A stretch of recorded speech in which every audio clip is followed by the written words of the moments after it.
வணக்கம் நண்பர்களே, இது மணி மீடியா. நான் உங்கள் மணி. நீண்ட நாளைக்கு அப்புறம் ஒரு வீடியோ.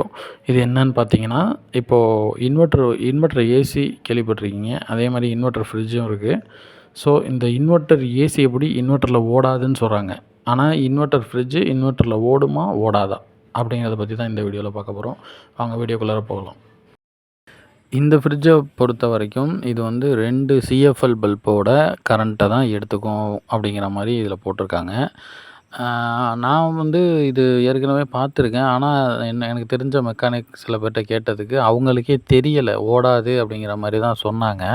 சரி, நம்ம ட்ரை பண்ணி பார்க்கலாம் அப்படின்னு சொல்லிட்டு நான் ஏற்கனவே ட்ரை பண்ணி பார்த்துட்டேன். இது எல்லாருக்கும் தெரியணும் அப்படிங்கிறதுக்காக தான் இந்த வீடியோ எடுக்கிறேன். இந்த இது வந்து இந்த ஃப்ரிட்ஜ் வந்து இப்போதைக்கு இபி கனெக்ஷனில் தான் ரன் ஆகிட்டுருக்கு. இதில் ஓடலை. இன்வெர்ட்டர் லைனும் நான் இதுக்கு கொடுக்கல. அதனால் ஒரு எக்ஸ்டர்னல் போர்டு வச்சு இன்வெர்ட்டர் கரண்ட்டை இங்கே எடுத்துகிட்டு வந்து வச்சுருக்கேன். இது உங்களுக்கு தெரியணும் அப்படிங்கிறதுக்காக நான் மேலே ஒரு போர்டும் கீழே ஏற்கனவே இருக்கிற போர்டும் அதில் இருக்குது.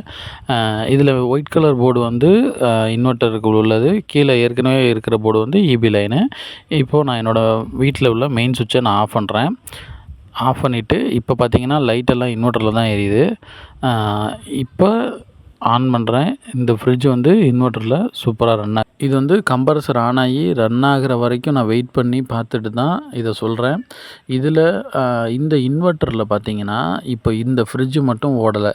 இந்த எல்இடி பல்பு, ஃபேனு, இங்கே ஒரு எல்இடி டியூப்லைட்டு, ப்ளஸ் வந்து ஹாலில் ஒரு எல்இடி டியூப்லைட்டு, வெளியில் ஒரு எல்இடி டியூப்லைட்டு, இது எல்லாம் ஒரே நேரத்தில் ஓடிகிட்ருக்கு.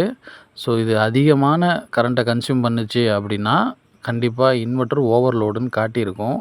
காட்டலை. இது நான் யூஸ் பண்ணுற இன்வெர்ட்டர் பார்த்திங்கன்னா 800 வாட்டு தான். 65 ஏஹெச் தான் பேட்ரி. இது இன்வெர்ட்டரில் ஓடுது ஓடலைங்கிற பற்றி என்னென்னா, இது இன்வெர்ட்டரில் ஓடுதா ஓடலையா அப்படிங்கிறத ஏன் தெரிஞ்சுக்கணும்னு நினைக்கிறேன் அப்படின்னா, சிலருக்கு இது வந்து கண்டினியூவாக ரன் ஆகிட்டே இருக்கணும் அப்படிங்கிற சூழ்நிலையில் இருப்பாங்க. அந்த மாதிரி இருக்கிறவங்க இதை கண்டிப்பாக இன்வெர்ட்டரில் மாற்றி கனெக்ட் பண்ணிக்கலாம். எந்த பிரச்சனையும் கிடையாது. நான் யூஸ் பண்ணி பார்த்துட்டேன். நீங்கள் வந்து இப்போது மெடிக்கல், ஹாஸ்பிட்டல் இந்த மாதிரி ஃபீல்டெல்லாம் மேக்ஸிமம் வந்து ஆன்லேயே தான் இருக்கணும். அடிக்கடி திறந்து மூடிட்டு இருப்பாங்க. அதனால் கம்ப்ரஸர் ரன் ஆகிட்டே தான் இருக்கும். கரண்ட் போயிடுச்சு அப்படின்னா, கரண்ட் இல்லாத நேரத்தில் திறந்து மூடினா கூலிங் போயிடும்.